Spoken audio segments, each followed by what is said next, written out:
I'm very proud to say that during my time in office, both the first 4 years and in particular this last year, there has been a tremendous renewal in religion, faith, Christianity, and belief in God. Tremendous renewal.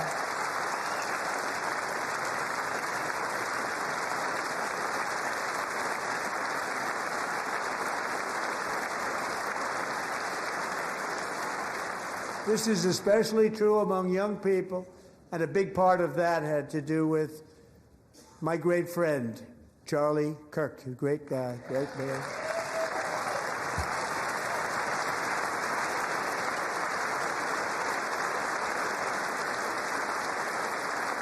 So last year, Charlie was violently murdered by an assassin and martyred, really martyred for his beliefs. His wonderful wife, Erica, is with us tonight. Erica, please stand.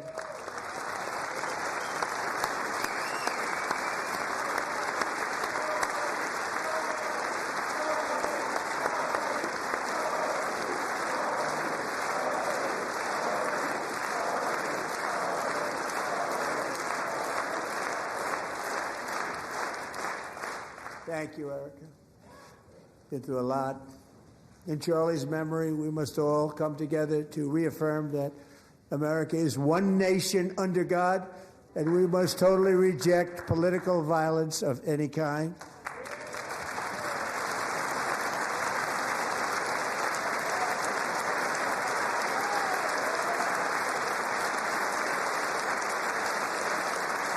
We love religion, and we love bringing it back, and it's coming back at levels that nobody actually thought possible. It's really a beautiful thing to see. Above all, unleashing America's promise requires keeping our communities safe. We have made incredible strides, yet dangerous repeat offenders continue to be released by pro-crime Democrat politicians again and again. We are honored to be joined tonight by a woman who's been through hell, Anya Zarutska.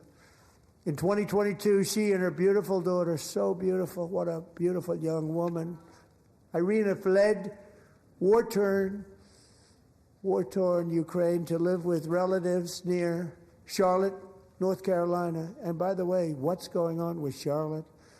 Last summer, 23-year-old Irina was riding home on the train when a deranged monster who had been arrested over a dozen times and was released through no cash bail, stood up and viciously slashed a knife through her neck and body. No one will ever forget. There were people on that train. No one will ever forget the expression of terror on Irina's face as she looked up at her attacker in the last seconds of her life. She died instantly. She had escaped a brutal war only to be slain by a hardened criminal, set free to kill in America, came in through open borders. Mrs. Zarutska, tonight I promise you we will ensure justice for your magnificent daughter, Irina.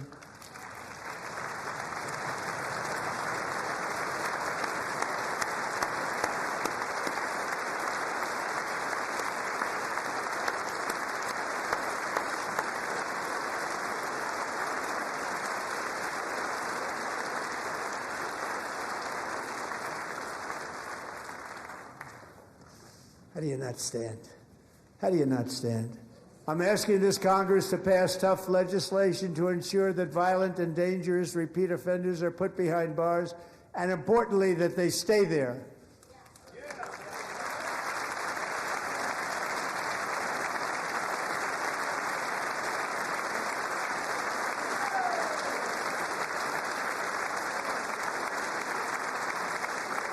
Starting last summer, I deployed our National Guard and federal law enforcement to restore law and order to our most dangerous cities, including Memphis, Tennessee, big success, New Orleans, Louisiana, big success, and our nation's capital itself, Washington, D.C., where we have almost no crime anymore in Washington, D.C. How did that happen?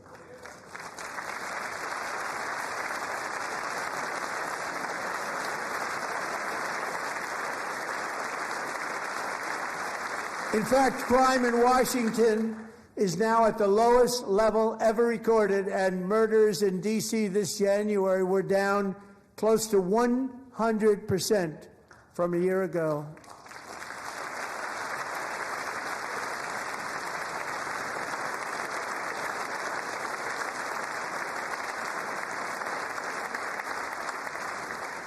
They don't like to hear that. One of the brave service members who helped achieve this stunning turnaround was 20-year-old West Virginia Army National Guard Specialist Sarah Beckstrom. After a 4-month deployment, she voluntarily extended her service, and her rank was going to be lifted. She was doing so well. They were so proud of her. But the very next day, she was on patrol near the White House when she was ambushed and shot in the head by a terrorist monster from Afghanistan. Shouldn't have been in our country. And all because she wore the uniform of our nation, she was shot. He traveled here because he didn't like people wearing our uniform. He was sick and deranged, shouldn't have been in our country. Sarah Beckstrom died in order to defend our capital, and we are honored to be joined by her wonderful parents, Gary and Evalie. Your daughter was a true American patriot, and she will be greatly missed. She was a great person. I saw reports on her. They've never seen anything like her.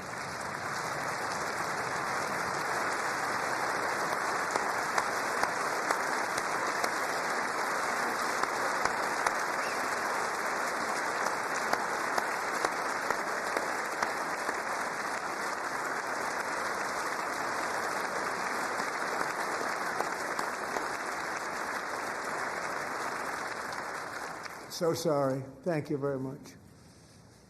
A great young lady. I saw reports that were like, perfect. She was perfect. Serving alongside Sarah that day was Staff Sergeant Andrew Wolf. The terrorist shot Andrew in the head, and no one thought he could possibly make it.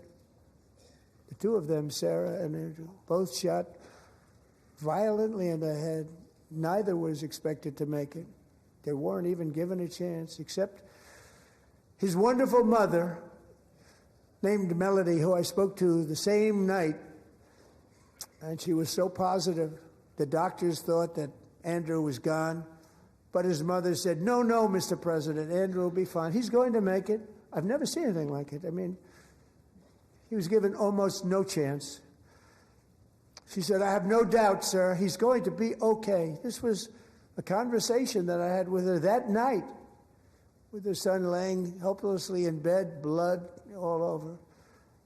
Everybody is praying, she said, sir, he will be okay. The doctors didn't understand what she was saying, and after looking at the results of the damage done, neither did I. She was so strong and conclusive that even Andrew's great father felt she didn't really understand the gravity of the situation. But she turned out to be right. Right, Melanie? She turned out to be right.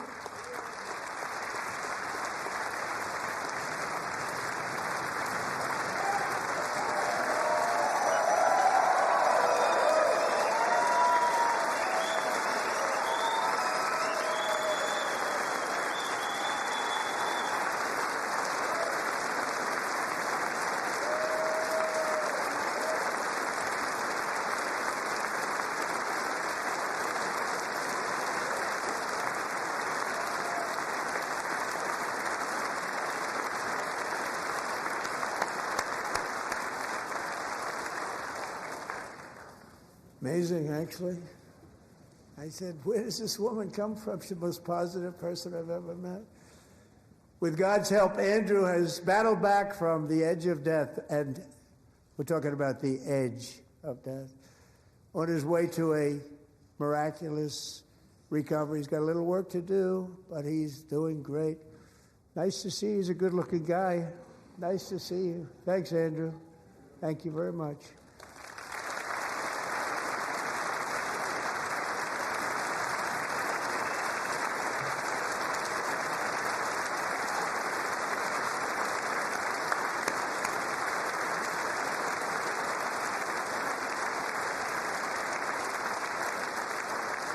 So, Andrew, while you're up, now I'm going to ask a highly respected General James Seward to present Staff Sergeant Andrew Wolf and the great family of Sarah Beckstrom with the award created by our late great President George Washington himself. It's called the Purple Heart.